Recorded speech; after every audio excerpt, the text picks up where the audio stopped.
मेरे प्यारे मित्रों, दोस्तों और साथियों, सादर नमस्कार। मैं मिस्टर शांतिलाल दंसेना, बड़े डुमरपाली, रावटसन, खरसिया, जिला रायगढ़, छत्तीसगढ़, भारत से हूँ। मित्रों, आप हमारे इस YouTube चैनल को देखते हैं तो आपको मैं हृदय से आभार व्यक्त करते हुए मैं आपको धन्यवाद देता हूँ और आपको सदर सलाम करता हूँ। अगर पहली बार देख रहे हैं तो सब्सक्राइब ज़रूर कर दें और बेल आइकन का जो घंटी है उसको भी क्लिक कर दें और ऑल ऑप्शन का चयन करके शुरू से अंत तक ज़रूर देखें। समझ में आए, उचित लगे, अच्छा लगे, मन कहे, जीवन को एक नई दिशा मिल सके तो आप एक लाइक ज़रूर दें और इष्ट मित्रों के पास शेयर करें। अगर कोई विशेष संशोधन की आवश्यकता है तो आप हमें कमेंट बॉक्स पर सूचित करके हमें मार्गदर्शन दें। मित्रों, इस विषम बेला में जो समय चल रहा है, महाकाल का जो चक्र चल रहा है, उसमें हमारा क्या उत्तरदायित्व है उसको समझना बहुत ही आवश्यक है।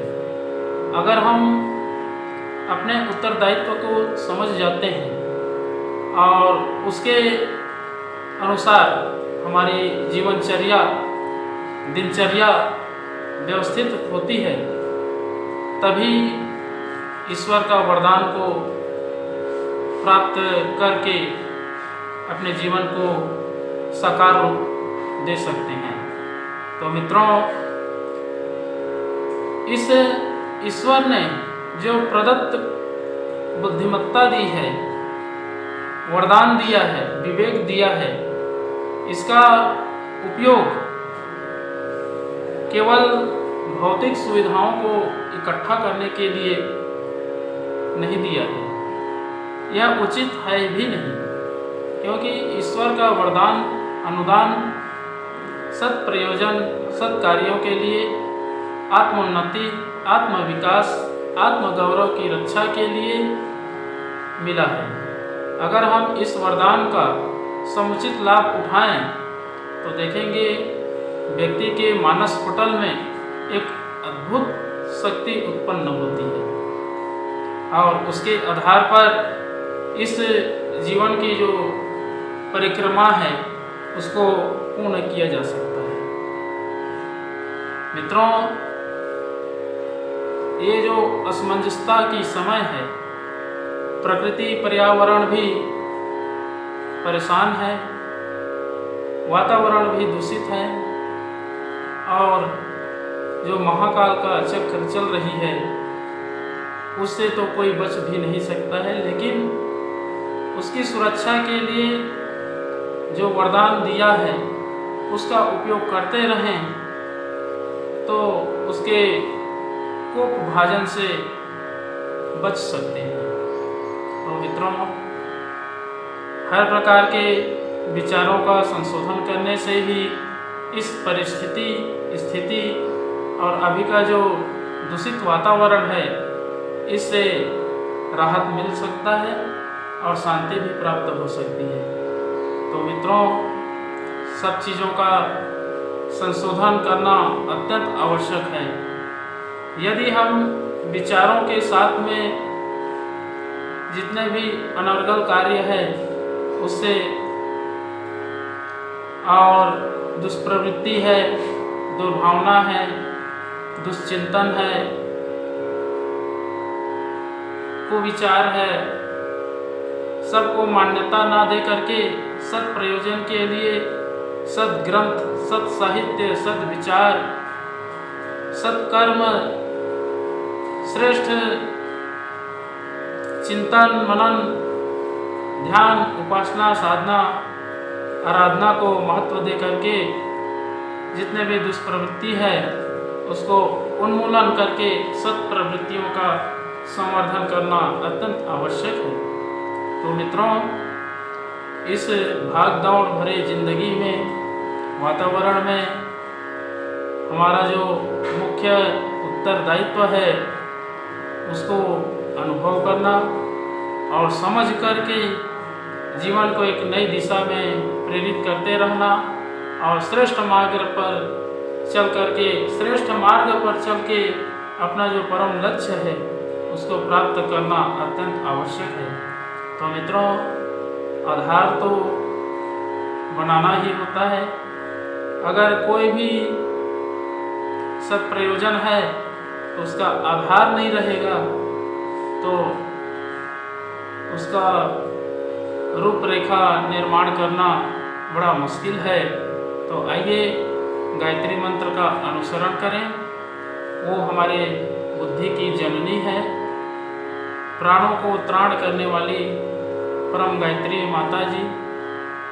प्राणों की त्राण मतलब रक्षा करने वाली, प्राणों की रक्षा करने वाली गायत्री महामंत्र जो वेद मंत्र है, इसका उच्चारण मेरे साथ साथ में करेंगे।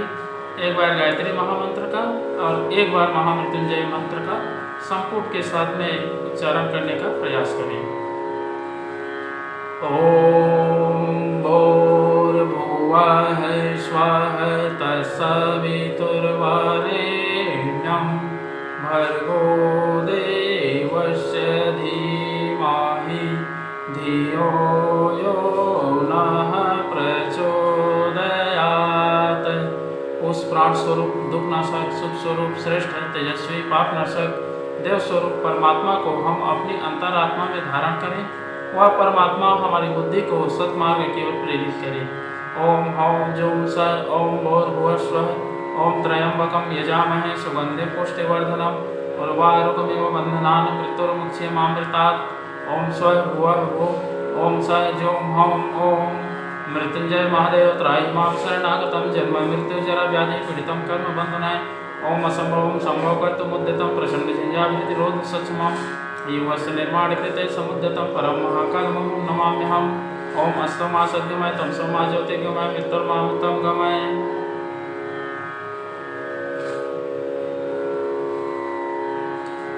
परम पूज्य गुरुदेव, वेद मूर्ति, तपोनिष्ठ, युग दृष्टा, युग प्रवर्तक पंडित श्री राम शर्मा आचार्य जी, परम वंदनीय माता जी भगवती देवी शर्मा जी और गायत्री माता, धरती माता, भारत माता, प्रकृति, पर्यावरण, सूर्यदेव, महाकाल भगवान, सरस्वती माँ, लक्ष्मी माता, सभी ग्रह नक्षत्र, अखिल विश्व ब्रह्मांड के सभी देवी देवताओं के सूक्ष्म संरक्षण में उपस्थित सभी हमारे प्रिय, आत्मीय, आदरणीय और सम्माननीय देवतुल्य भाइयों, देवी स्वरूपा माता बहनों, मेरा सादर प्रणाम।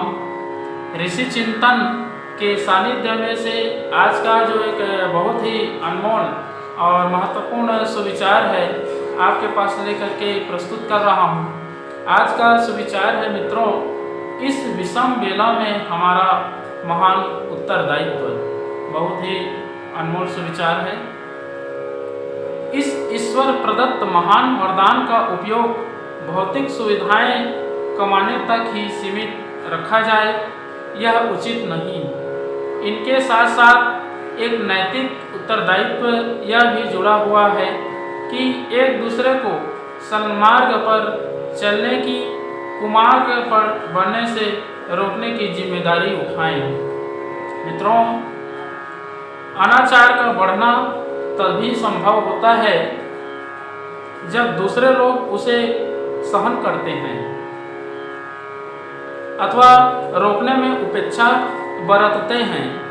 दुष्टता को प्रोत्साहन उसी आधार पर मिलता है। स्वार्थपरता, संकीर्णता और कायरता अनीति की जननी है। देखने में यह दोनों बातें साधारण सी लगती हैं, पर वस्तुतः अनीति की जननी यही है। कानून की दृष्टि में जिस प्रकार हत्या, लूट, डकैती, बलात्कार आदि दंडनीय अपराध हैं, उसी प्रकार आध्यात्मिक दृष्टि से, ईश्वरीय कानून की दृष्टि से संकीर्ण स्वार्थपरता तक सीमित रहना और सामाजिक उत्तरदायित्वों की उपेक्षा करना भी एक भयावह पाप है।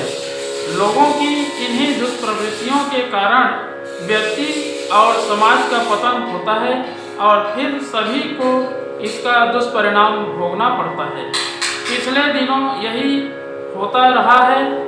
शेष लोग चुपचाप अपने बिलों में बैठे बैठे दिन गुजारते और तमाशा देखते रहे हैं।